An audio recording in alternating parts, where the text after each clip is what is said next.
اندر پیدا کر۔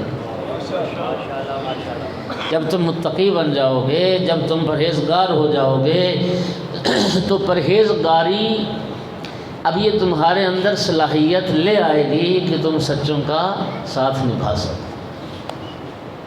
اس لیے پہلے تقویٰ کا حکم ہے، پھر سچوں کا ساتھ دینے کا۔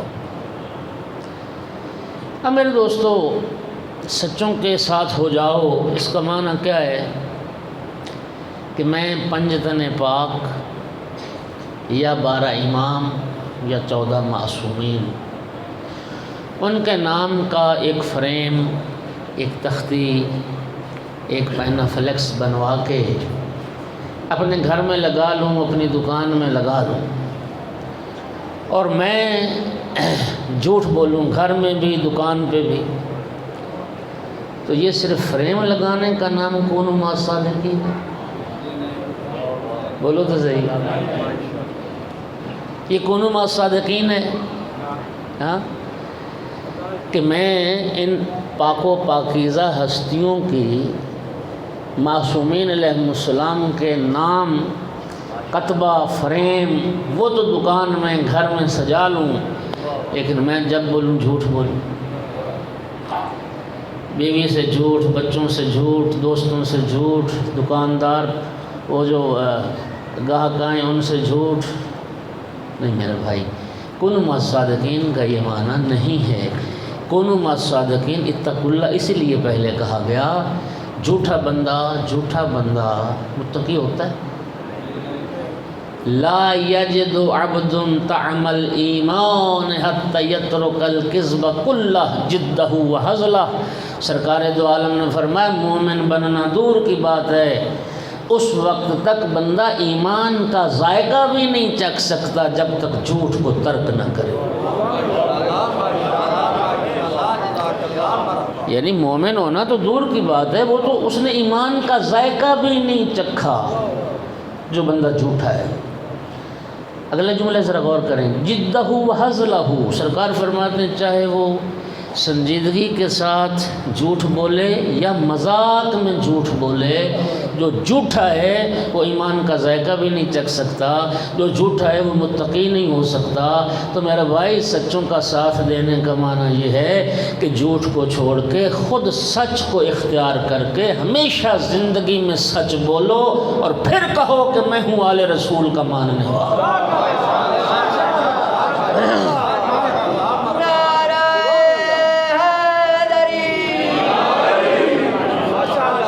سچوں کا جو ماننے والا ہے اس کو جھوٹ زیب نہیں دیتا، صحیح ہے نا؟ اور سرکار فرماتے ہیں یہ جو جھوٹ ہے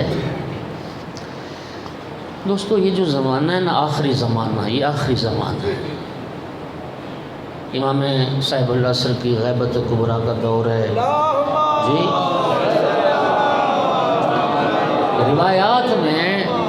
روایات میں اس آخری زمانے کو شر الازمنہ، بدترین زمانہ کہا گیا۔ اور اس زمانے کی جو بدتری ہے اور برائی ہے، اس کی جہات مختلف ہیں۔ ایک جہت اس زمانے کی برے ہونے کی یہ ہے کہ اس زمانے میں گناہ اپنی حیثیت کھو چکے ہیں۔ یعنی میں مزید آسان کروں، کیا کہنا چاہ رہا ہوں کہ اس زمانے میں ایک مسلم معاشرہ بہت سارے گناہان کبیرہ ہیں اور ہم انہیں گناہ سمجھتے ہیں، بہت سارے کبیرہ گناہ قرآن و حدیث کی روشنی میں، اور ہم انہیں گناہ سمجھتے ہیں۔ مثلا مستورات کی بے پردگی، حجاب نہ کرنا، پردہ نہ کرنا، اس کو گناہ سمجھا ہی نہیں جاتا۔ اور پھر دلیلیں کیا دی جاتی ہیں جی؟ کہتے ہیں جی پردہ سارا دل کا ہوتا ہے۔ اب اس دل کے پردے کی نہ اللہ پاک کو خبر ہے، نہ رسول اللہ کو خبر ہے، نہ آل رسول کو خبر ہے۔ النظرۃ سہم مسموم من سہام ابلیس۔ سرکار دو عالم کی حدیث مبارک ہے یہ جو نظر ہوتی ہے نا، نظر، یہ شیطان کے زہریلے تیروں میں سے ایک تیر ہے جو ہلاک کر دیتا ہے انسان۔ بے حجابی کو گناہ نہیں سمجھا جاتا، ماں باپ کی نافرمانی کو گناہ نہیں سمجھا جاتا۔ جوان اولاد، اور یہ گھر گھر کا مسئلہ ہے آج کے زمانے میں، ہر ماں باپ پریشان ہے، اولاد نافرمان ہے، اولاد کہنا ہی نہیں مانتی، نہ بات کی، نہ ماں کی بات کی پرواہ، نہ باپ کی بات کی پرواہ۔ سید الانبیاء نے کیا فرمایا تھا؟ جو ماں باپ کا نافرمان ہے، جو ماں باپ کا کہنا نہیں مانتا، اسے عربی میں، ہم اردو میں نافرمان کہتے ہیں، عربی میں اس کو آق کہتے ہیں۔ اور سرکار دو عالم نے فرمایا جنت ایک ایسا معطر مقام ہے، 1000 سال کا راستہ جنت دور ہوگی اور جنت کی خوشبو آنے لگ جائے گی۔ وہ اتنا خوشبودار مقام ہے، جو ماں باپ کا نافرمان ہے، آقا فرماتے ہیں وہ تو جنت کی خوشبو بھی نہیں سونگ سکتا۔ ماں باپ کی نافرمانی گناہ نہیں سمجھا جاتا، شوہر کی نافرمانی بیوی گناہ نہیں سمجھتی۔ توجہ چاہ رہا ہوں، یہ ہے نہیں معاشرے میں سارے مسائل، مبتلا ہے نا جی اسی طرح۔ اچھا، اسی طرح حرام خوری، رشوت، دھوکہ، فراڈ، لوٹ مار، ناجائز منافع خوری، اس کو لوگ گناہ نہیں سمجھتے۔ لوگ تو واجب سمجھ کے رشوت لے رہے ہیں، ہاں، اور حرام خوری کو لوگ گناہ نہیں سمجھتے۔ اللہ اکبر، اللہ اکبر۔ میں موضوع سے ہٹ جاؤں گا۔ آج 24 ذی الحج ہے، آج عید مباہلہ ہے۔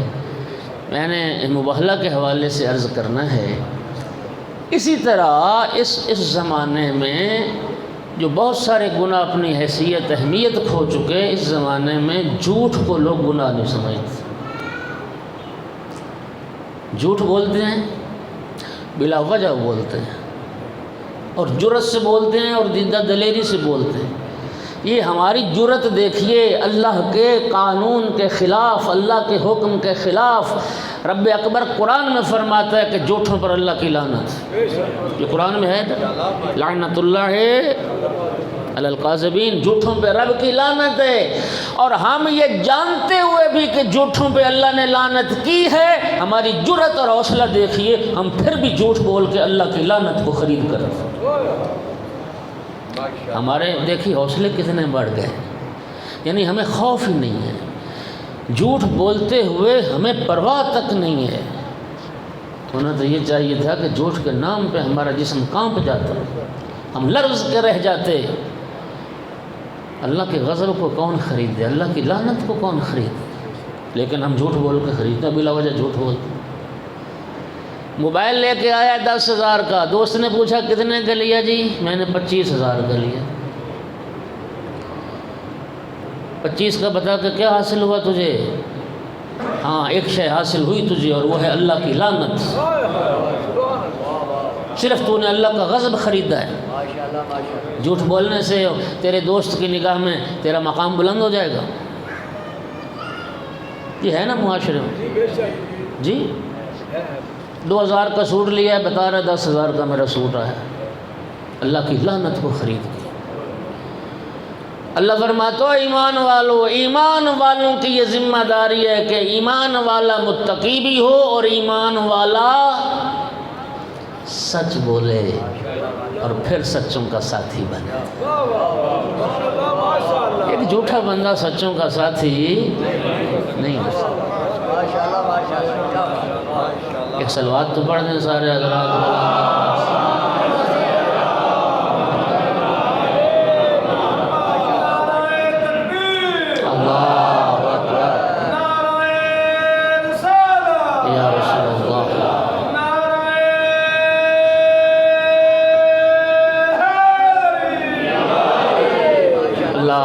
کو سلامتی دے۔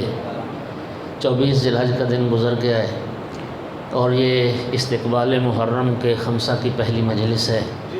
الحمدللہ میرے عزیز جوان کافی سارے بیٹھے ہیں، سارے رب سے وعدہ کرو پروردگار وہ ارحم الراحمین ہے، وہ رب کریم انتظار میں رہتا ہے کہ میرا گناہگار بندہ کب مجھ سے معافی مانگتا ہے۔ ان اللہ یحب التوابین، وہ تو توبہ کرنے والوں سے محبت کرتا ہے۔ سرکار دو عالم صلی اللہ علیہ وآلہ وسلم کی ایک حدیث مبارک ہے،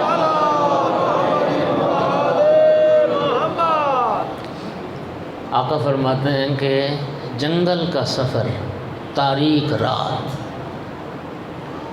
اور اس تاریک رات میں جنگل کے سفر میں ڈاکہ پڑ گیا، مال و اسباب بھی تمہارا لٹ گیا، تمہارا زاد و راحلہ سواری گئی، زاد راہ گیا، سب کچھ لٹ گیا، تمہارے اہل و عیال کے زیورات ڈاکوؤں نے لوٹ لیے، سب کچھ لوٹ لیا، کتنا پریشان ہوگا بندہ۔ سیاہ رات ہے، جنگل کا سفر ہے، سب کچھ لٹ گیا، نہ سواری نہ زاد راہ۔ پھر سرکار فرماتے اسی عین پریشانی کے عالم میں تمہارا سارا لوٹا ہوا مال اسباب تمہیں واپس مل گیا، ایک پیسہ تمہارا ضائع نہیں ہوا، کتنی خوشی ہوگی۔ اور بندے کو چوری ڈاکہ مل جائے تو خوشی ہوتی ہے نا کہ شکر ہے میرا اللہ، میرا سارا مال مل گیا۔ اب سرکار فرماتے ہیں کہ اس بندے کو مال ملنے سے بھی اتنی خوشی نہیں ہوتی جتنی رحمان کو کسی گناہگار کے توبہ کرنے سے۔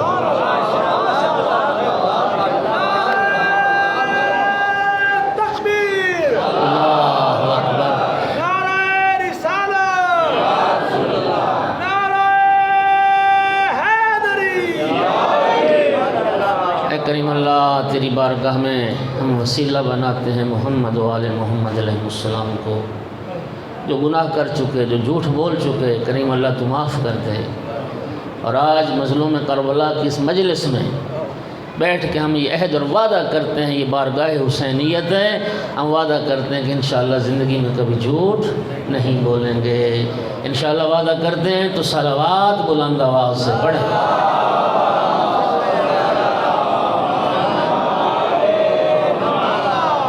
سامعین گرامی، اللہ رب العزت نے سچوں کا ساتھ دینے کا اور سچوں کے ساتھ ہونے کا حکم دیا۔ ہم عرض کریں گے پروردگار وہ سچے کون ہیں، ان سچوں کا تعارف تو کروا جن سچوں کے ساتھ ہونے کا تو ہمیں حکم دے۔ تو آئیے رب العزت نے قرآن میں جو سچوں کا تعارف کروایا ان سچوں کو تلاش کرتے ہیں قرآن سے۔ سرکار دو عالم صلی اللہ علیہ وآلہ وسلم نے جب ہجرت فرمائی یثرب کی طرف تو مدینہ آنے کے بعد آقا نے مختلف سربراہان مملکت کو دعوت اسلام کے خطوط بھیجے۔ ایران کے کسریٰ کو خط لکھا، روم کے قیصر کو خط لکھا، شاہ حبشہ نجاشی کو خط لکھا، جی مختلف سربراہان مملکت اس وقت جتنی حکومتیں تھیں آقا نے سب کو خط لکھا۔ یہ بھی ایک موضوع ہے مجلس کا کہ یہ جو سربراہان مملکت کو خطوط لکھے وہ خطوط کی تحریر کیا تھی، پھر جب یہ خط پہنچا کسریٰ کا رد عمل کیا تھا، قیصر کا رد عمل کیا تھا، اور پھر ان کے رد عمل کے نتیجے میں پھر سرکار نے کیا فرمایا، یہ بھی پوری ایک مجلس ہے۔ لیکن اس کا وقت نہیں۔ نجران اس زمانے میں یمن اور سعودی عرب کا بارڈر ہے۔ آج کے جغرافیے میں یہ نجران یہ سعودی عرب میں حجاز میں اس وقت شمار ہوتا تھا، اس وقت حجاز ہوتا تھا۔ یہ یہودیوں کی نسل آئی اور انہوں نے سرکار کے ریاست حجاز کا نام بھی بدبختوں نے تبدیل کر دی، اور الحمدللہ اب تو یہودی کھل رہے ہیں، ہاں، اور الحمدللہ اللہ اسباب پیدا کر رہا ہے کہ یہ 73واں یوم آزادی گزرا کل، خدا کرے کہ اب 73 سالوں کے بعد ہم صحیح معنی میں آل سعود آل یہود سے آزاد ہو جائیں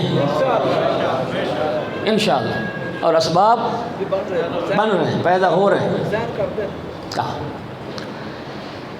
سامعین گرامی، سرکار نے نجران کے یہ اس وقت عیسائیوں کا مرکز تھا، مذہبی کسی کا دیوبند ہے مرکز، آپ کے مراکز علمی قم و نجف ہیں، یہ وہاں ان کے جو بہت بڑے پادری تھے، سب سے جو ان کا بڑا پادری ہوتا ہے نا وہ اسقف کہلاتا ہے، اسقف، وہ ابو حارثہ اس کا نام تھا، سب سے بڑا جو عیسائی مذہبی رہنما تھا عیسائیوں کا، اسقف، یہ نجران میں تھے۔ سرکار نے اس کو بھی خط لکھا، فرمایا کہ تم صلیب کی پوجا چھوڑ دو، میں تمہیں اسلام کی دعوت دیتا ہوں، میں تمہیں اللہ کی بندگی کی طرف دعوت دیتا ہوں۔ اور پھر سرکار نے فرمایا کہ تم دین اسلام کو قبول کرو، میں اللہ کی طرف سے رسول بن کے آیا، اور اگر تم دین اسلام کو قبول نہیں کرتے تو پھر تم جزیہ دینے کے لیے، چونکہ ایک اسلامی ریاست کے تم باشندے ہو، اسلام کو اگر قبول نہیں کرتے تو پھر کیا کرو، تمہیں سالانہ جزیہ دینا پڑے گا، اور اگر نہ اسلام قبول کرو اور نہ جزیہ دو گے تو پھر میں تم سے جنگ کروں گا۔ یہ سرکار نے ابو حارثہ کو بھی خط لکھا۔ یہ میں باتیں اس لیے کر رہا ہوں، میں سمجھتا ہوں مزاج کیا ہے قوم کا، میں ساری باتیں جانتا ہوں، لیکن اسی مزاج نے قوم کو جاہل رکھا۔ اصل حقیقت تاریخ یہ چیزیں بھی تو آخر عوام تک پہنچنی چاہیے۔ آج آ کے ہمارے پاس، ہماری ملت کے پاس علم کا ذریعہ صرف ایک، یہی مجلس امام حسین علیہ السلام۔ اب آپ کی مرضی ہے کہ اس سے کتنا علم آپ دے سکتے ہیں اور آپ کتنا علم لے سکتے ہیں، اس لیے کہ اس واہ کے چکر سے تھوڑا سا ہٹ کے انسان معارف اور حقائق کی طرف بھی سفر کرے۔ ایک صلوات تو پڑھیں ذرا سارے آگے۔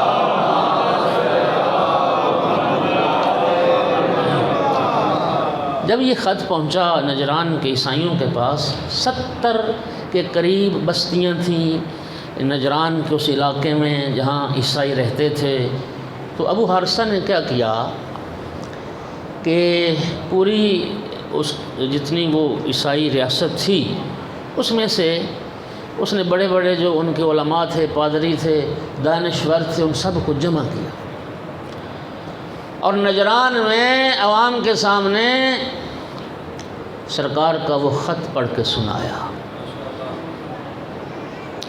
ان میں عبد المسیح تھا، ابو حارثہ کے بعد جو ان کا نائب تھا اور سب سے بڑا عالم تھا عبد المسیح، عاقب اس کا لقب تھا، جی شرابیل تھا، فلاں فلاں، ایک لمبی تاریخ ہے۔ جب سرکار کا یہ خط پڑھ کے سنایا تو کچھ جذباتی تھے عیسائی، وہ کہنے لگے کہ انہوں نے ہمیں جنگ کی دھمکی دی تو ہم جنگ کریں گے، جنگ کی تیاری کرتے ہیں۔ ابو حارثہ نے کہا، شرابیل نے کہا کہ دیکھو تمام مسائل کا حل جنگ نہیں ہے۔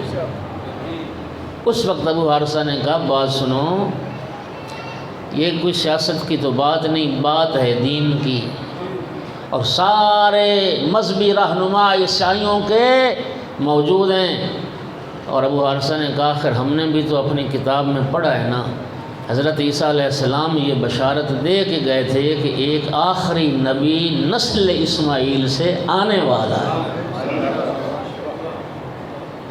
تو بات چونکہ دین کی ہے، لہٰذا عیسائی علماء ان کے جو رہنما ہیں، پادری ہیں، وہ ایک نمائندہ وفد وہ جائے اور معاملے کی تحقیق کرے، اگر واقعاً وہ اللہ کے آخری نبی ہیں تو پھر ہم ان کا آئین قبول کرتے ہیں، ان کا کلمہ پڑھتے ہیں، اسلام کو قبول کرتے ہیں، اور اگر وہ آخری نبی نہیں ہیں تو پھر یہ عیسائیوں کا ایک جو نمائندہ وفد ہے، پھر جو فیصلہ یہ وفد کرے گا پوری عیسائی قوم کو ان کا فیصلہ منظور ہوگا۔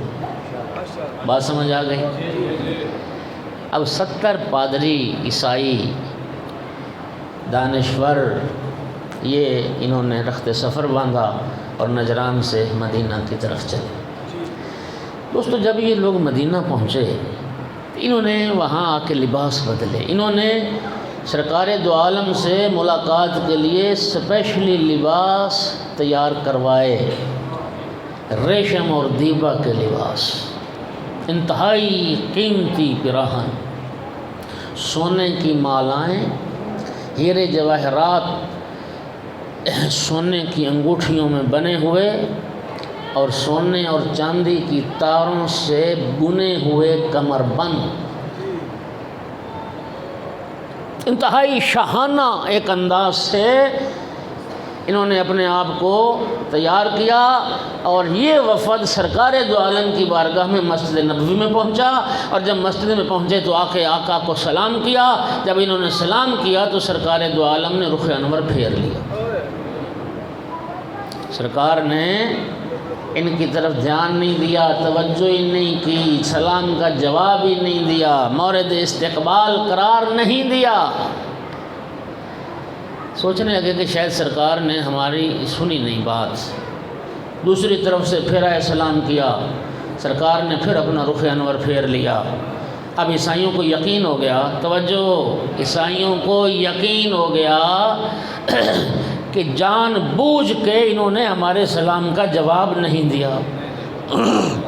اب یہ پریشان ہیں کہ ہم نے تو مسلمانوں کے رسول کے اخلاق کے بڑے چرچے سنے اور ہمارے تو سلام کا جواب ہی نہیں دیا سرکار۔ تاریخ میں لکھا کہ عثمان بن عفان اور عبد الرحمن بن عوف، یہ دو افراد وہ تھے کہ زمانہ جاہلیت میں ان سے بعض پادریوں کی جان پہچان تھی، وہ وہاں موجود تھے۔ تو یہ آگے عبد الرحمن بن عوف اور دوسرے بھائی کے پاس کہ ہم نے سرکار کو سلام کیا اور سرکار ہماری طرف توجہ نہیں کر رہے، ہمارے سلام کا جواب نہیں دے رہے، اس کی وجہ کیا ہو سکتی ہے؟ اب کہتے ہیں کہ اس میں تو کوئی شک نہیں، رب العزت نے فرمایا ہے اِنَّكَ لَعَلَىٰ خُلُقٍ عَظِيمٍ، ہمارا جو رسول ہے وہ عظیم اخلاق کی منزل پر فائز، سرکار کا اخلاق عظیم ہے، لیکن تمہارے سلام کا جو جواب نہیں دیا اس کی کیا وجہ ہو سکتی ہے یہ ہم نہیں بتا سکتے۔ اب میں ایک جملہ معترضہ سمجھتے ہیں، عبارت میں ایک آ جاتا ہے نا بریکٹ میں ایک بات، اب میں بریکٹ میں ایک بات کرنے لگا۔ سرکار دو عالم جب دنیا سے تشریف لے جانے لگے تو دنیا سے رخصت ہونے سے پہلے سرکار نے متعدد مقامات پر، صرف 3 مقام عرض کرتا ہوں، ایک غدیر کا میدان ہے، دوسرا مسجد نبوی ہے، تیسرا حضرت ام سلمہ ام المومنین کا گھر ہے۔ سرکار نے فرمایا انی تارک فیکم الثقلین کتاب اللہ وعترتی اہل بیتی ما ان تمسکتم بہما لن تضلوا بعدی ابدا۔ سرکار نے فرمایا میں 2 گراں قدر وزنی چیزیں تمہارے درمیان چھوڑ کے جا رہا ہوں، ایک اللہ کی کتاب، دوسری میری عطرت جو میرے اہل بیت ہیں۔ تم ضمانت دو کہ قرآن اور اہل بیت کے دامن سے متمسک رہو گے، لن تضلوا بعدی ابدا، میں رسول ضمانت دیتا ہوں قیامت تک گمراہی سے بچ جاؤ۔ یہ حدیث ثقلین ہے اور آپ کے دلوں پر لکھی۔ برادران کے ہاں ایک سلسلہ روایت ہے کہ جس میں کہتے ہیں کہ ثقلین قرآن اور عطرت نہیں ہے، بلکہ ثقلین قرآن اور سنت پیغمبر ہے۔ وہ یہ حدیث پیش کرتے ہیں کہ سرکار نے فرمایا انی تارک فیکم الثقلین کتاب اللہ و سنتی، میں 2 چیزیں چھوڑ کے جا رہا ہوں، ایک اللہ کی کتاب، دوسری میری سنت، ان سے متمسک رہو گے تو گمراہی سے بچ جاؤ۔ میں مان لیتا ہوں تھوڑی دیر کے لیے کہ سرکار نے قرآن اور سنت کو چھوڑا، تو دوستو میرا سوال یہ ہے کہ رسول اللہ نے اگر اپنی سنت چھوڑی تو کس شکل میں سنت چھوڑی؟ کس شکل میں سنت چھوڑی؟ آپ کیا سمجھتے ہیں یہ فیضان سنت کی شکل میں سنت چھوڑی؟ یہ فیضان سنت تو کل کی پیداوار ہے۔ آپ کیا سمجھتے ہیں کہ پھر حدیث کی کتابوں کی صورت میں سنت چھوڑی؟ حدیث کی کتابیں تو سرکار کی رحلت کے 150 سال بعد مرتب ہو رہی ہیں۔ سرکار جو سنت چھوڑ کے جا رہے تھے وہ کس شکل میں تھی؟ اس کے سوا کوئی جواب نہیں مسلمانوں کے پاس کہ سرکار کی سنت لوگوں کی صورت میں تھی۔ توجہ چاہ رہا ہوں۔ اور 3 طبقات تھے رسول اللہ کے بعد جو سرکار کی سیرت کو، سنت کو، طریقے کو بتا سکتے تھے۔ ایک طبقہ اصحاب رسول کا، ایک طبقہ ازواج رسول کا، اور ایک طبقہ اہل بیت رسول کا۔ اب میرے دوستو، جب سرکار کی سنت پر ہم نے عمل کرنا ہے تو اب ذرا سوچئے گا، میرا ساتھ دیجئے گا، سب سے بہتر رسول اللہ کی سنت کو وہی جان سکتا ہے اور وہی بیان کر سکتا ہے جس نے سب سے زیادہ وقت رسول اللہ کے ساتھ گزارا ہو۔ یہ بات ٹھیک ہے نا؟ یہ تو کامن سینس کی بات ہے۔ آپ کے ساتھ ملاقات ہوئی سالوں بعد، آپ میرے طور طریقے کو، میری سنت کو، میری فکر کو، میری سوچ کو، میرے عقیدے کو، میرے عمل کو، میرے قول کو، میرے فعل کو آپ تو نہیں جانتے، میں آپ کے بارے میں زیرو جانتا ہوں۔ میرے طور طریقے میرا بھائی بہتر جانتا ہے، جب سے پیدا ہوا ایک ہی گھر میں ہیں، میں 52 سال کا ہو گیا، وہ بھی 40 سال کے قریب ہے، تو اتنا عرصہ ہو گیا کٹھے سفر میں، حضر میں، تو آپ سے زیادہ وہ جانتا ہے نا مجھے، کیوں کہ سب سے زیادہ وقت اس نے میرے ساتھ۔ آپ کا طور طریقہ، سوچ، فکر، عمل، کردار، پسند ناپسند کیا ہے، آپ کے بارے میں بھی جو جس نے آپ کے ساتھ سب سے زیادہ وقت گزارا ہے وہ جانتا ہے۔ یہ بات تو ایک عقلی سی بات ہے۔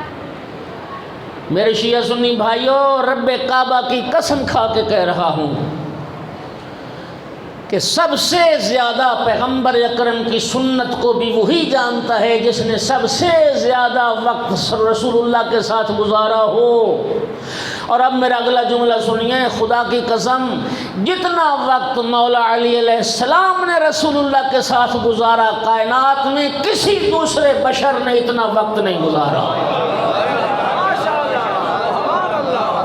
اللہ آپ کو جزائے خیر دے۔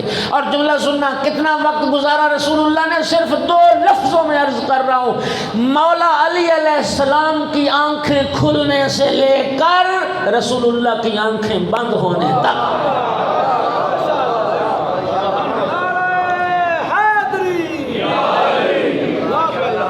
مولا امیر المومنین کی آنکھیں کھلنے سے لے کر سرکار دو عالم کی آنکھیں بند ہونے تک، جو ہستی سائے کی طرح سرکار دو عالم کے ساتھ رہی ہے، وہ میرا آقا مولا علی ابن ابی طالب علیہ السلام ساتھ ہے۔ اور میں اپنی طرف سے نہیں کہہ رہا، دونوں دلیلیں اس بات پر نہج البلاغہ سے عرض کر رہا ہوں۔ خطبہ قاسیہ نہج البلاغہ کا سب سے طولانی خطبہ، مولا علی فرماتے ہیں وَضَعَنِي رسول اللہ فی ہجرہ وَأَنَا وَلَدٌ، کعبۃ اللہ میں ولادت ہوئی، تیسرے دن فاطمہ بنت اسد لے کے نکلی۔ علی مولا فرماتے ہیں میں تو بچہ تھا جب رسول نے مجھے اپنی گود میں لے لیا تھا، اور میں نے دنیا میں آ کے پہلی نگاہ چہرہ رسالت پر ڈالی۔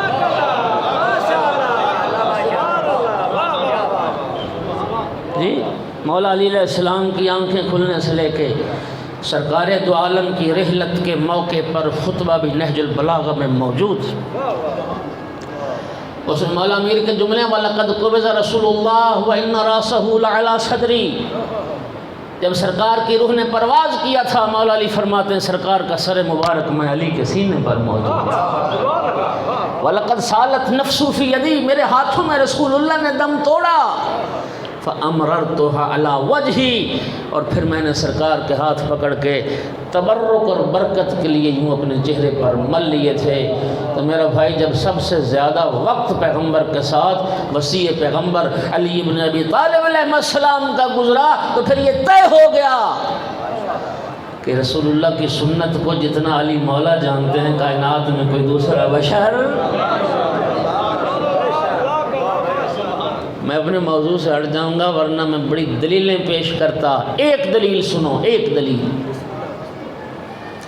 یہ جو نجران کے عیسائیوں کو سرکار نے سلام کا جواب نہ دیا، یہ بھی تو پیغمبر کی ایک سنت ہوگی۔ بولو، یہ تو سرکار کا ایک طریقہ ہے، سرکار کی ایک سنت ہے۔ اب وہ پریشان ہے، صحابہ سے پوچھ رہے ہیں، وہ کہتے ہیں ہمیں تو پتہ نہیں اس کی کیا وجہ ہو سکتی کہ سرکار نے جواب کیوں نہیں دیا۔ ابو حارثہ عبد المسیح اور ان کی جماعت کو جب جناب سلمان محمدی نے پریشان دیکھا، ابو حارثہ کا ہاتھ پکڑا اور ہاتھ پکڑ کے میرے آقا امیر المؤمنین علیہ السلام کے دروازے پہ لے کے آیا، اور جناب سلمان نے فرمایا ابو حارثہ، اس گھر میں وہ ہستی رہتی ہے جو مزاج نبوت کو سمجھتی ہے۔ اس گھر میں وہ ہستی رہتی ہے جو مزاج رسالت کی شناسہ ہے، پیغمبر کے اس عمل کی وضاحت، سرکار کے اس طریقے کی تفسیر اور تشریح اگر کوئی کر سکتا ہے تو صرف علی ابن ابی طالب علیہ السلام کر سکتا ہے۔ دق الباب گیا امیر المومنین علیہ السلام باہر تشریف لائے۔ اللہ نے، میں عرض کیا کرتا ہوں، اللہ نے یہ دروازہ کائنات میں، یہ دروازہ رکھا ہی اسی لیے ہے کہ دنیا در بدر کی ٹھوکریں کھا کے آئے علی ابن ابی طالب کے دروازے پر، اور یہ حلال مشکلات علی کا دروازہ ہے جہاں سے کائنات کی مشکلیں حل ہو۔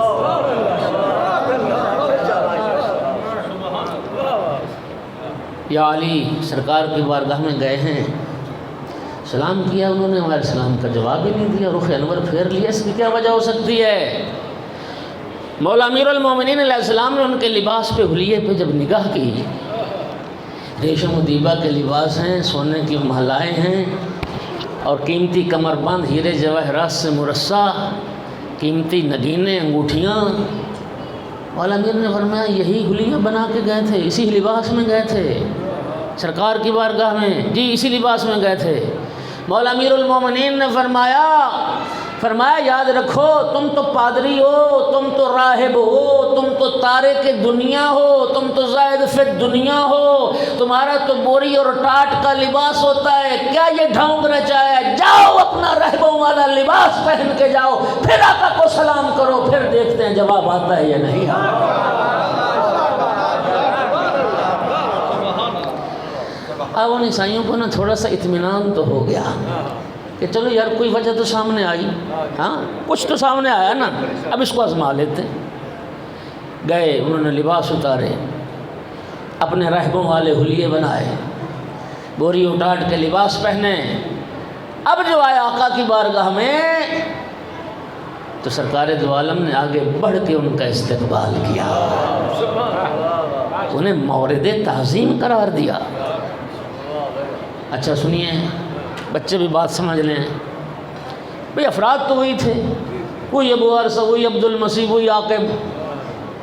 پہلے سرکار نے لفٹ نہیں کرائی، مورد توجہ قرار نہیں دیا، اب استقبال ہو رہا ہے، وجہ کیا ہے؟ صرف لباس حلیہ بدلا نا، بندے تو وہی تھے۔ سنیے اس میں راز کیا تھا؟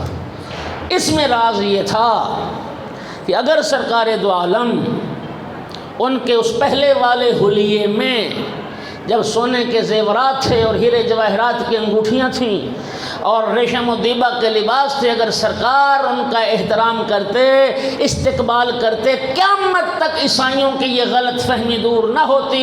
دنیا کے عیسائی یہی سمجھتے رہتے کہ مسلمانوں کو جو رسول ہے وہ دنیا دار کی عزت کرتا ہے، مسلمانوں کا رسول سونے چاندی والے کی، پیسے والے کا احترام کرتا ہے، مسلمانوں کے رسول کی نگاہ میں دنیا دار کی عزت ہے۔ سرکار ان کے اس غلط فہمی کو دور کرنا چاہتے تھے۔ اور اگلی بات بھی سن لیں، اگر دنیا کا کوئی بادشاہ، کوئی قیصر و کسریٰ اپنے شاہی لباس میں سرکار کے پاس آتے تو سرکار اسی لباس میں ان کی تعظیم کرتے، لیکن ان کا تو یہ حلیہ اصل تھا نہیں، اس غلط فہمی کو دور کرنا تھا۔ توجہ ہوگی حضرات؟ اب میں ایک جملہ کہنا چاہتا ہوں، یہ بھی ایک رسول اللہ کی سنت تھی، توجہ، جس کو مولا علی علیہ السلام کے سوا کوئی سمجھا، کوئی وضاحت نہ کر سکا۔ قوم شیعہ کا دماغ خراب نہیں ہے، ہم نے اگر رسول اللہ کے بعد اپنا سر مولا امیر المومنین کی دہلیز پر جھکایا تو اس کی کوئی وجہ ہے۔ اور میرے دوستو خدا کے لیے سوچو، غور کرو، انصاف کرو کہ جو طبقہ رسول اللہ کی زندگی میں رسول اللہ کی ایک سنت کی وضاحت نہیں کر سکتا، قوم شیعہ کا دماغ خراب ہے کہ رسول کے بعد رسول کا سارا دین ان سے لیں۔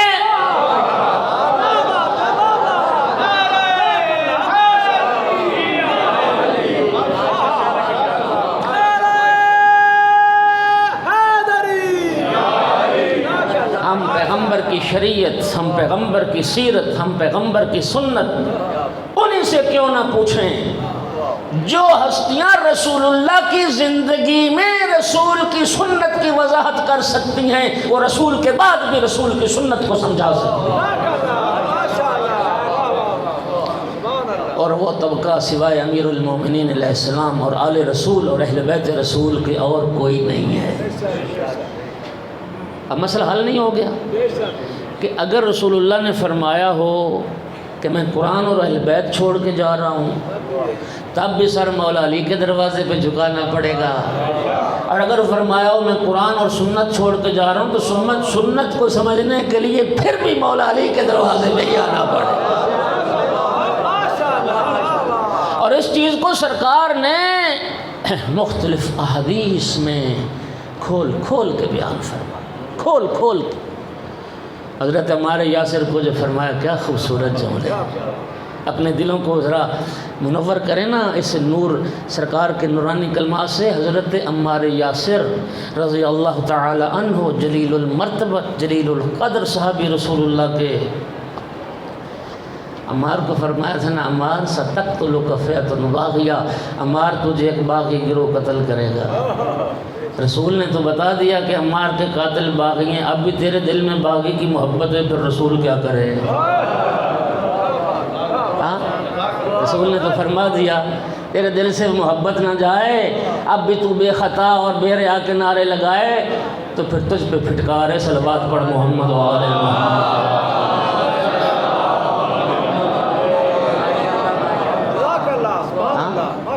اس سے بڑھ کے سرات اور کیا کریں پیغمبر؟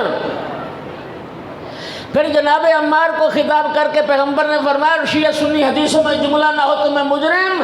سرکار نے فرمایا یا عمار اذا رأیت الناس قد سلکوا وادیا، عمار اگر زندگی میں کبھی دیکھنا کہ ساری دنیا کے لوگ ایک راستے پر چل رہے ہیں، ساری آدم کی اولاد ایک راستے پر اور علی تنہا دوسرے راستے پر، عمار لوگوں کے پیچھے نہ چلنا، علی کے پیچھے چلنا۔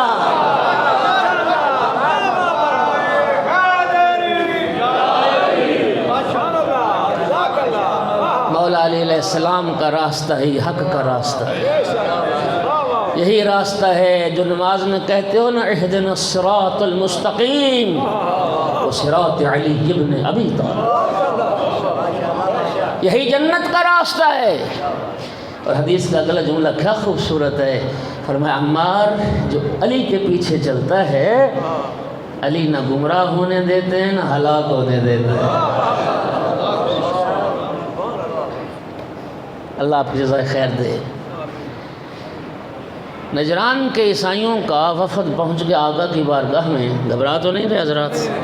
ایک صلوات تو پڑھ دیں ذرا بلند آواز سے۔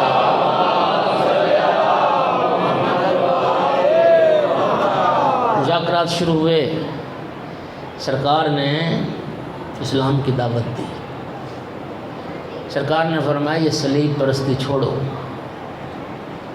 اور پھر سرکار نے توحید کی دعوت دی۔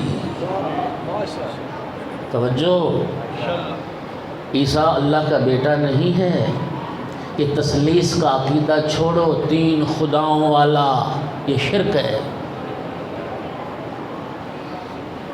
سمجھ آئی نا بات؟ عقیدہ تثلیث۔ اچھا پہلے تو جو باتیں ہوتی رہیں جب حضرت عیسیٰ علیہ السلام کی جب بات آئی نا بیچ میں، اس پہ وہ عیسائی جو تھے وہ انہوں نے ہٹ دھرمی کا مظاہرہ کیا، انہوں نے کہا جی ہم کیوں نہ اللہ کا بیٹا مانیں، اگر عیسیٰ اللہ کا بیٹا نہیں ہے تو پھر بتائیں عیسیٰ کا باپ کون ہے؟ یہ ان کی دلیل ہے، جس کا باپ نہیں پھر اس کو اللہ کا بیٹا مان لو، پھر وہ اس کا باپ خدا ہے۔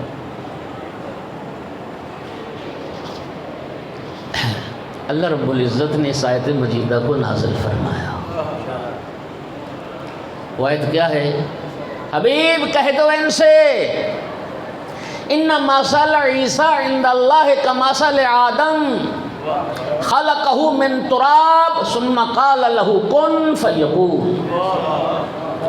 محبوب ان سے کہو کہ عیسیٰ کی مثال اللہ کے نزدیک آدم جیسی، حضرت آدم کو اللہ نے مٹی سے خلق فرمایا اور رب نے کن فرمایا اور آدم بن گئے، آدم ہو گئے۔ کیا مضبوط دلیل تھی، سمجھیے ذرا دلیل کیا ہے۔ سرکار نے فرمایا کہ عیسیٰ کی ماں ہے، باپ نہیں۔ جس کا صرف باپ نہیں، اس کو اگر تم اللہ کا بیٹا کہتے ہو تو آدم کی تو نہ ماں ہے نہ باپ ہے۔ ہاں، آدم کی نہ ماں ہے نہ باپ ہے، تو پھر حضرت آدم کو تو بطریق اولا اللہ کا بیٹا ہونا چاہیے، لیکن آدم کو تم بھی اللہ کا بیٹا نہیں کہتے۔ کتنی مضبوط دلیل تھی۔ آدم کو تم بھی اللہ کا بیٹا نہیں کہتے۔ عیسیٰ علیہ السلام کی مثال آدم جیسی، وہ ابن اللہ نہیں ہیں، وہ عبد اللہ ہیں، وہ نبی اللہ ہیں، وہ اللہ کے رسول ہیں۔ اس پہ وہ ہٹ دھرم ہو گئے۔ انہوں نے کہا جی ہم پھر آپ کا دین قبول نہیں کرتے اگر آپ عیسیٰ علیہ السلام کو اللہ کا بیٹا نہیں مانتے۔ خدا کی قسم اس ہٹ دھرمی نے ہوئے ہوئے انسانوں کی ایک کثیر تعداد جو جہنم جائے گی اسی ہٹ دھرمی کے نتیجے میں جائے گی، جو حق کے سامنے خاضع نہیں ہوتے، جو حق کو قبول نہیں کرتے، جو حق کے سامنے سر نہیں جھکاتے، اپنی ضد، اپنی انا، اپنے اس ہٹ دھرمی کی وجہ سے جہنم پہنچ گئے، اکڑ گئے۔ اب یہ آیت مباہلہ جسے آپ کہتے ہیں یہ نازل ہوئی، اور وہ آیت کیا ہے؟ فَمَنْ حَاجَّكَ فِيهِ مِنْ بَعْدِ مَا جَاءَكَ مِنَ الْعِلْمِ فَقُلْ تَعَالَوْا نَدْعُوا أَبْنَاءَنَا وَأَبْنَاءَكُمْ وَنِسَاءَنَا وَنِسَاءَكُمْ وَأَنفُسَنَا وَأَنفُسَكُمْ ثُمَّ نَبْتَهِلْ فَنَجْعَلْ لَعْنَةَ اللَّهِ عَلَى الْكَاذِبِينَ۔ توجہ ہو گئی ذرا۔ خالق نے فرمایا محبوب، علم آ جانے کے بعد بھی جو حجت بازی کرتا ہے، ہٹ دھرمی کا مظاہرہ کرتا ہے، تو پھر آپ انہیں مباہلہ کی دعوت دیں، اور آپ ان یہودیوں سے معذرت چاہتا ہوں، ان عیسائیوں سے، پادریوں سے کہہ دیں ہم اپنے بیٹوں کو لے کے آتے ہیں میدان میں، تم اپنے بیٹوں کو لے کے آؤ، ہم اپنی عورتوں کو لاتے ہیں، تم اپنی عورتوں کو لاؤ، ہم اپنی جانوں کو لاتے ہیں، تم اپنی جانوں کو لے آؤ، پھر رب کی بارگاہ میں دعا کریں گے اللہ جو جھوٹا ہے اس پہ اپنی لعنت بھیج، اپنا عذاب نازل کر۔ ذرا سمجھیے گا، آئے ہائے، من حاجک فیہ من بعد ما جاءک من العلم، علم آ جانے کے بعد بھی جو ہٹ دھرمی کا مظاہرہ کرتا ہے، علم آ جانے کے بعد، یہ علم قرآن کسے کہہ رہا ہے؟ وہ جو پہلے آیت آئی کہ عیسیٰ کی مثال آدم جیسی ہے، خدا اسے علم کہہ رہا ہے، یہ بڑی علمی دلیل تھی، یہ دندان شکن ایک دلیل تھی ان کے نظریے کے خلاف، لیکن انہوں نے نہیں مانا۔ میرے انتہائی محترم سامعین، قدردان بیٹھے، جملہ کہنا چاہتا ہوں۔ سید الانبیاء نے اپنی زندگی کے آخری ایام میں فرمایا تھا کاغذ قلم لاؤ، میں تمہیں ایک ایسا نوشتہ لکھ دوں کہ میرے بعد تم کبھی گمراہ نہیں ہونے پاؤ گے۔ کسی کہنے والے نے کہا حسبنا کتاب اللہ، ہمارے لیے اللہ کی کتاب کافی ہے۔ اب قرآن کہہ رہا ہے کہ یہ آیت، یہ قرآن ہے نا کہ عیسیٰ کی مثال آدم جیسی، اور اللہ خود فرما رہا ہے محبوب، علم آ جانے کے بعد، قرآن کی آیت آ جانے کے بعد بھی جو ہر دھرمی کا مظاہرہ کرے انہیں مباہلہ کی دعوت دو۔ تو رب نے فیصلہ کر دیا جہاں قرآن نہ کافی ہو جائے وہاں پہ پھر اہل بیت کو میدان میں لایا، حق کو منوانے کے لیے، حق اور سچ کو منوانے کے لیے۔ جب قرآن نہ کافی ہو جائے تو پھر وارثان قرآن کو میدان میں لایا جاتا ہے، پھر رسول کی اہل بیت اور پیغمبر کی آل پھر میدان میں آتی۔ عیسائی پہلے تیار ہو گئے، انہوں نے کہا مباہلہ کریں گے۔ مباہلہ کیا ہوتا ہے؟ مباہلہ دو افراد کا، دو گروہوں کا اللہ کی بارگاہ میں دعا کرنا کہ ہم میں سے جو جھوٹا ہے، جو باطل پر ہے، اللہ اس پہ اپنا عذاب بھیج دے۔ اس کو مباہلہ کہتے ہیں۔ مباہلہ کے شرائط ہوتے ہیں، مباہلہ کے شرائط ہوتے ہیں۔ ایک تو مباہلہ کا جو ٹائم ہوتا ہے وہ بین الطلوعین کا ہوتا ہے، صبح صادق ہو گئی، اذانیں جب ہو جاتی ہیں اور آفتاب کے طلوع ہونے سے پہلے یہ ٹائم ہوتا ہے مباحلہ کا۔ دوسری ایک اس کی شرط یہ ہوتی ہے کہ یہ آبادیوں سے باہر ہوتا ہے، دور، آبادی سے دور، کیونکہ غضب خدا آنا ہوتا ہے، اللہ کا عذاب آنا ہوتا ہے، دور۔ تو اس زمانے میں وہ آج جو حضرات حج پہ گئے ہیں تو مقام مباحلہ پہ ایک مسجد بنی ہوئی ہے، آج بھی موجود، اس کا نام بھی مسجد مباحلہ ہے۔ اب البتہ اہل یہود نے ایک نام اور رکھ دیا ہے، مسجد اجابہ، آج بھی وہ مقام موجود۔ اس وقت ظاہر چھوٹا سا مدینہ تھا تو یہ مدینے کے باہر ایک مقام تھا۔ اس واقعہ آیت کے آ جانے کے بعد اس کی اور بھی شرائط ہیں، 3 دن پہلے لوگ روزہ رکھیں، غسل کریں اور غسل کر کے پھر مباحلہ کی طرف چلیں، یہ سارے اس کے شرائط ہیں۔ سرکار نے جناب جو مجھے روایات میں ملا، جناب سلمان کی ایک ڈیوٹی لگائی تھی کہ تم نے وہاں اس مقام پہ ایک صاحبان کا انتظام کرنا ہے، اور پھر آقا نے باقی مسلمانوں سے فرمایا، ذرا سنیے گا، لطف لیجیے، فرمایا تم سب لوگ اس مقام مباحلہ سے دور دور رہنا۔ ہائے ہائے، کیوں؟ اس لیے کہ ہونا کیا تھا، فَنَجْعَلْ لَعْنَةَ اللَّهِ عَلَى الْقَاذِبِينَ، نَجْعَلْ لَعْنَةَ اللَّهِ عَلَى الْكَافِرِينَ نہیں، نَجْعَلْ لَعْنَةَ اللَّهِ عَلَى الْمُشْرِكِينَ نہیں، مشرکوں کے پہ لعنت نہیں ہے، کافروں پہ لعنت نہیں ہے، لعنت ہونی ہے جھوٹوں پر۔ زندگی میں کبھی کسی نے کوئی جھوٹ بولا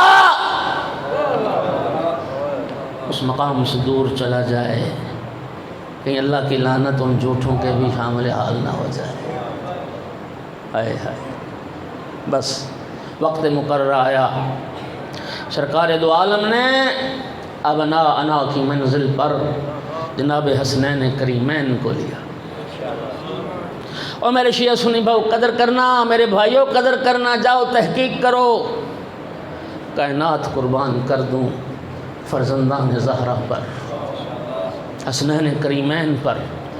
رب نے ابنا کہا تھا، یہ جمع کا صیغہ تھا، ساری کائنات کے بیٹے بھی چلے جاتے تو اس ابنا میں شامل ہو سکتے تھے۔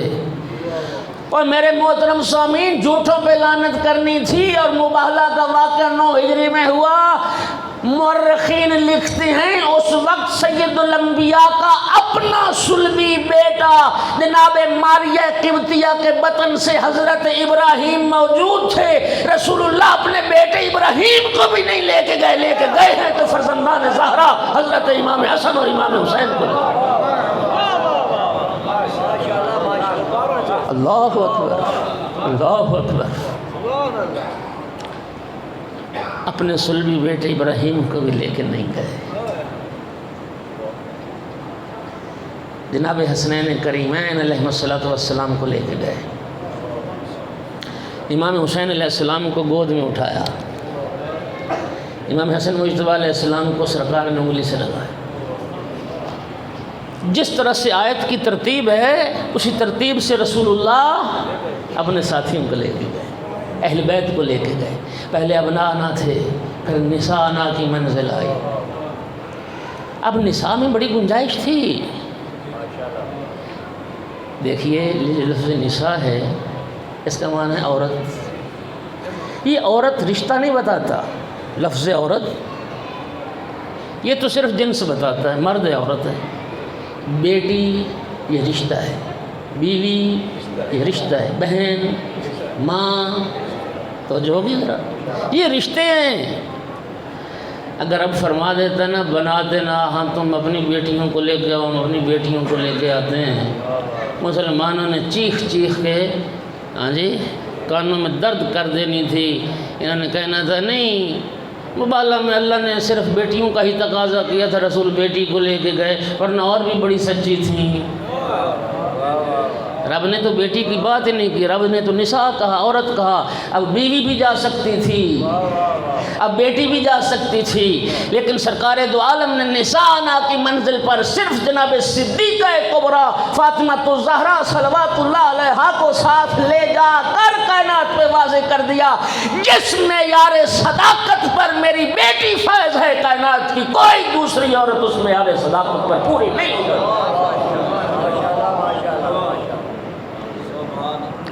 قرآن صدیقہ کبریٰ کہے، ملعون کہے کہ نہیں، ان کی صداقت میں شک کرے۔ یہ شک کرنے والا اور رسول زادی کو خطا پہ سمجھنے والا نجران کے ان عیسائیوں سے بھی بدتر ہے بے حیا۔ یہ صدیقہ کبریٰ کی صداقت میں شک کر۔ توجہ چاہ رہا ہوں، میں نے کہا جس طرح ترتیب تھی نا آیت کی، اسی ترتیب سے سرکار لے کے چلے۔ نساء کی منزل پر سیدہ طاہرہ گئی، انفسنا کی منزل پر امیر المؤمنین علی بن ابی طالب علیہ السلام نفس رسول بن کے، بنفس قرآن رسول کی جان بن کے۔ بھائی قصیدے میں بھی پڑھ رہے تھے وہی ترتیب۔ سیدہ طاہرہ رسالت و امامت کے حجاب میں چل رہی تھی، عصمت کبریٰ رسالت اور امامت کے حجاب میں چل رہی تھی۔ قدردان بیٹھے ایک جملہ کہنے لگا، یہ میرا نہیں ہے، کسی اہل علم کا جملہ ہے۔ سرکار کے نقش قدم پر سیدہ طاہرہ کے قدم آ رہے تھے۔ توجہ چاہ رہا ہوں،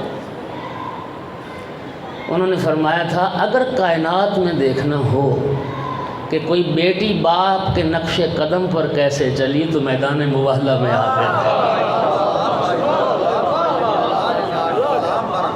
اگر کائنات میں دیکھنا ہو کہ کوئی بیٹی باپ کے نقش قدم پر کیسے چلی، او مباہلہ میں دیکھو سرکار کے نقش قدم پر صدیقہ کبریٰ عصمت کبریٰ کے قدم آ رہے تھے۔ اس کو کہتے ہیں نقش قدم پر چلنا۔ یہ نقش قدم پر چلنا نہیں ہوتا باپ میدان سے بھاگ جائے بیٹی میدان میں ڈٹ جائے۔ صلوات پڑھو محمد و آل محمد کی ذات کو بڑھا۔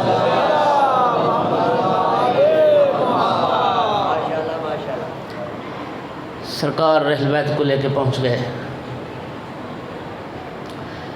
ان کا جو بڑا پادری تھا ابو حارثہ تھا نا، اس نے کہا عیسائیوں سے رکو، ابھی مباہلہ نہیں کریں گے، پہلے مجھے یہ دیکھنے دو کہ محمد صلی اللہ علیہ وآلہ وسلم کن کو مباہلہ کے لیے ساتھ لاتے ہیں۔ اگر اپنی سپاہ، اپنے فوجی، اپنے لشکر، اپنے ساتھی لائیں گے مباہلہ کریں گے، لیکن اگر پیغمبر اپنے جگر پاروں کو لے کے آئیں تو پھر اس کا مطلب یہ ہے کہ انہیں اپنی صداقت پر اتنا یقین ہے کہ ذرہ برابر بھی انہیں شک ہوتا تو اپنے جگر گوشوں کو میدان میں نہ لاتے۔ اور پھر کیا دیکھا کہ رسول اللہ اپنے بیٹوں کو، نواسوں کو لائے، اپنے لخت جگر سیدہ طاہرہ کو لائے، اپنے بھائی کو لائے۔ پھر اس وقت پادری نے کہا تھا، وہ پادری ہو عیسائیو میری بات مان لو، انی لارا وجوہن، میں ایسے چہرے دیکھ رہا ہوں کہ اگر یہ چہرے رب سے دعا کر دیں کہ پہاڑ اپنی جگہ چھوڑ دے تو پہاڑ اپنی جگہ چھوڑ دے گا۔ اور یاد رکھو یہ جو تمہیں آسمان پہ بادل نظر آ رہے ہیں نا، سیاہ بادل، یہ بادل نہیں ہیں، ان میں آگ بھری ہوئی ہے، ان میں عذاب بھرا ہوا ہے۔ فضا کا ماحول دیکھو، پرندے پروں کو پھیلا کے پرواز کر رہے ہیں، عذاب الہی کے آثار ہیں۔ اگر تم نے ان ہستیوں سے مباہلہ کیا، قیامت تک کے لیے عیسائیت کا نام و نشان دنیا سے مٹ جائے۔ عیسائی مان گئے، بات بارگاہ رسالت میں حاضر ہو گئے، آقا ہمیں معاف کر دیں، ہم مباہلہ نہیں کریں گے، ہم دستبردار ہوتے ہیں، ہم اپنی شکست تسلیم کرتے ہیں اور ہم جزیہ دینے کے لیے تیار ہیں۔ یہ وہ اسلام کا میدان فتح ہوا، نہ تیر چلا نہ تلوار اٹھی، اور یہ وہ میدان ہے کہ سرکار نے صرف اپنے اہل بیت کے ساتھ اس کو فتح کیا ہے۔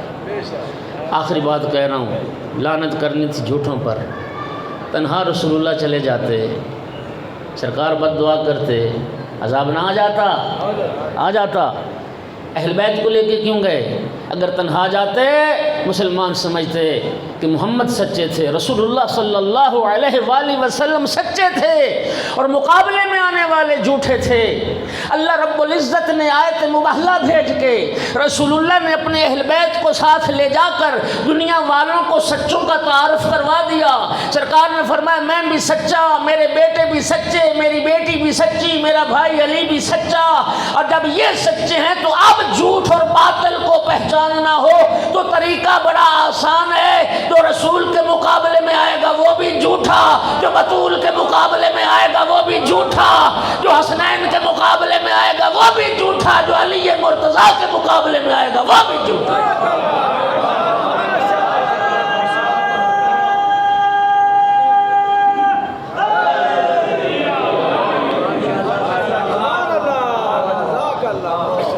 بس ایام اعضاء قریب ہیں، خدا کی قسم کیا قوم ہے آپ۔ ہاں ابھی محرم میں 5 دن رہتے ہیں، محرم کا بھی استقبال کر، عزا خانے سجا کے مظلوم کربلا کی سفید زمین سے لوگ خوشیوں کا استقبال کرنا جانتے ہیں۔ آپ وہ لوگ ہیں جو عزا کا استقبال کرتے، جو غم کا استقبال کرتے۔ لوگ خوشیوں کی تلاش کرتے ہیں، آپ رونے کا انتظام کرتے ہیں۔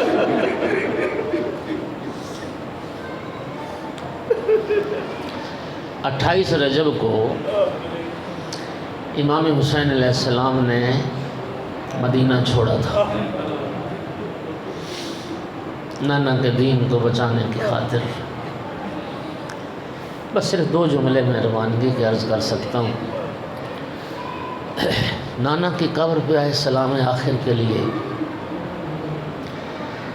نوافل ادا کیے، نانا کو سلام کیا،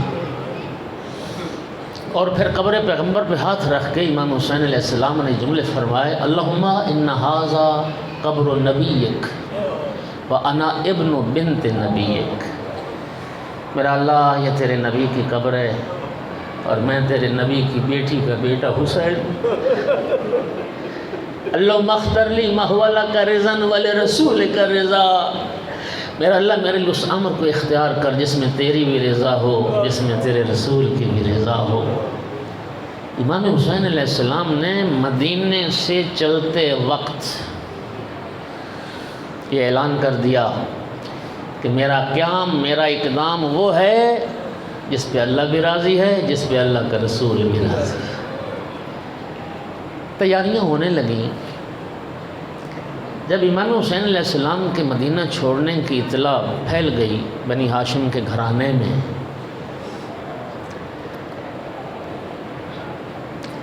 ایک بی بی ام المؤمنین جناب ام سلمہ، یہ وہ بی بی ہے جس نے امام حسین علیہ السلام کو بچوں کی طرح پالا، اولاد کی طرح پالا۔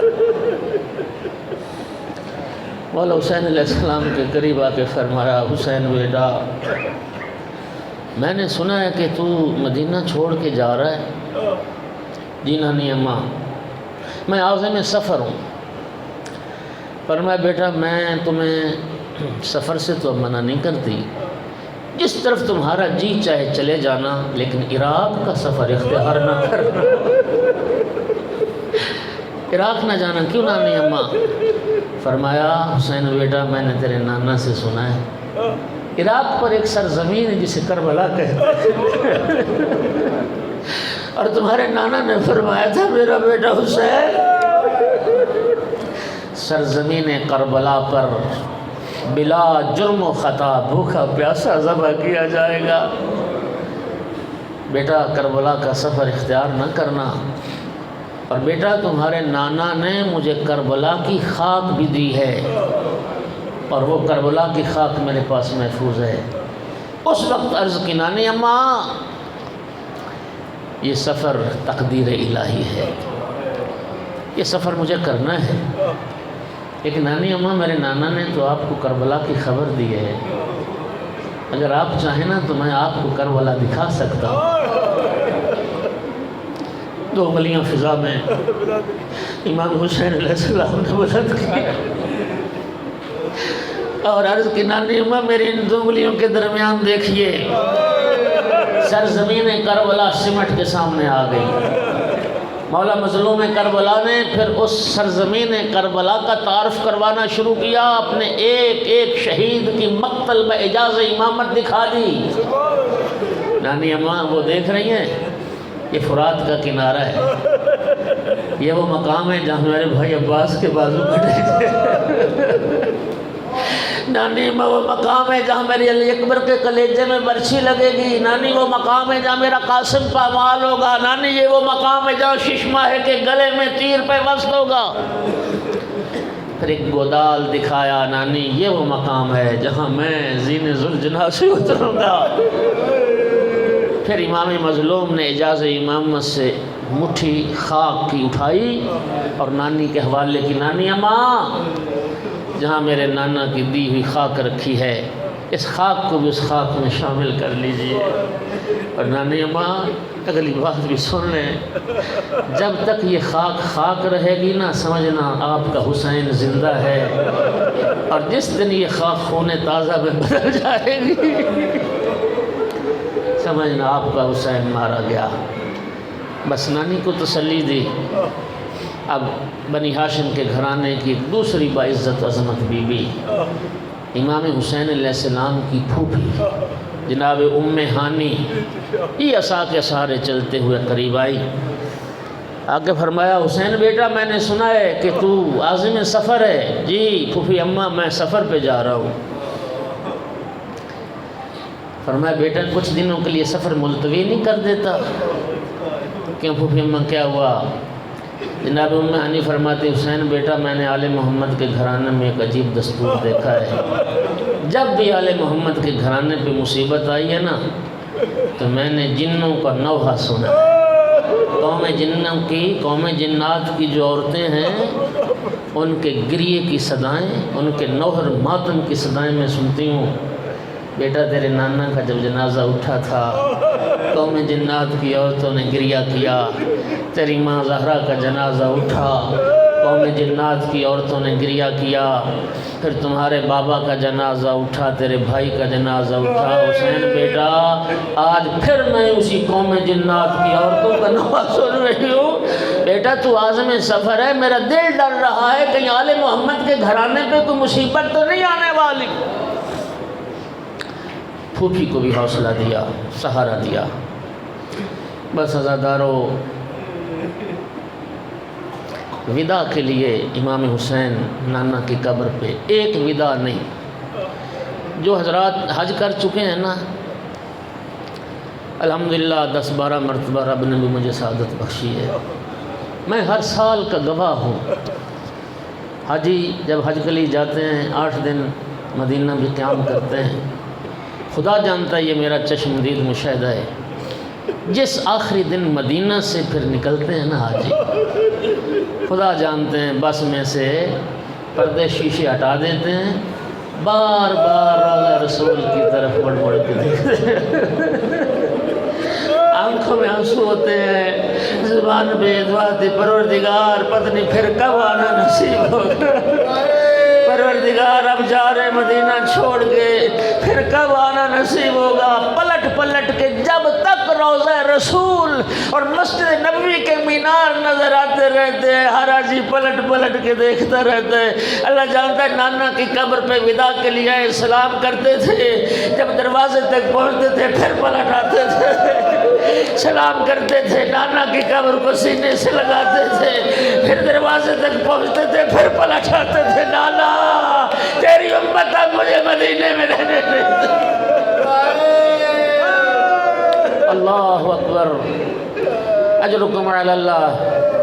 بس عزادر و نانا کا ودا کیا، سلام آخر کرنے کے بعد اب جنت البقیع کا رخ کیا، اپنے بھائی حسن مجتبیٰ کی قبر سے ودا کرنے آئے۔ بھیا میرا سلام آخر قبول کیجیے، بھیا میں آپ کی قبر کو چھوڑ کے جا رہا ہوں۔ نانا کا سلام ہو گیا، بھائی کا سلام ہو گیا۔ ارباب مقاتل نے لکھا کہ جب جا رہے تھے نا نانا کی قبر پہ اور بھائی کی قبر پہ، امام حسین علیہ السلام بڑے وقار سے چل رہے تھے، بڑے اطمینان سے چل رہے تھے، گویا عظمت کا پہاڑ جا رہا ہو، تھم تھم کے قدم رکھتے ہوئے۔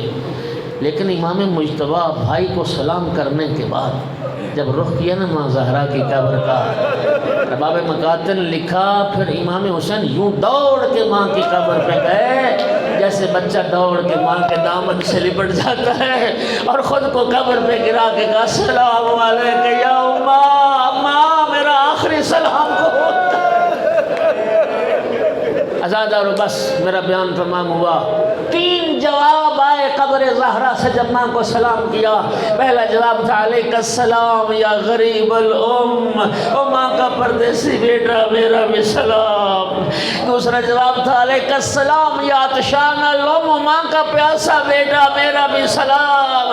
اور تیسرا جواب تھا سن پاؤ گے ایسا درد بھرا جواب، علیک السلام یا سوکان الام، گھوڑوں کے سمو تلے روضہ جانے والا حسین، او میرا پامال ہو جانے والا حسین، ماں کا بھی سلام۔ الا لعنت اللہ علی القوم الظالمین وسيعلم الذين ظلموا وأي منقلب ينقلبون۔ کریم اللہ بحق محمد و آل محمد اس ذکر کو قبول فرما۔ میرا اللہ جن جوانوں نے، دوستوں نے، انجمن علماء صاحب الزمان، احباب نے جو اہتمام کیا، میرا مالک خالق ان کی سعی کو قبول فرما کہ انہیں اجر عظیم اور اجر جزیل عطا فرما۔ میرا اللہ ان بانیان کے مرحومین، حاضرین کے مرحومین، مالک سب کی مغفرت فرما، سب کو محمد و آل محمد کی شفاعت نصیب فرما، ہمارے گناہ معاف فرما۔ کریم اللہ قرآن اور اہل بیت کے دامن کو مضبوطی سے تھامے رہنے کی توفیق عطا فرما۔ ہمارا جینا مرنا اسی راہ ولایت اور راہ محمد و آل محمد میں قرار دے۔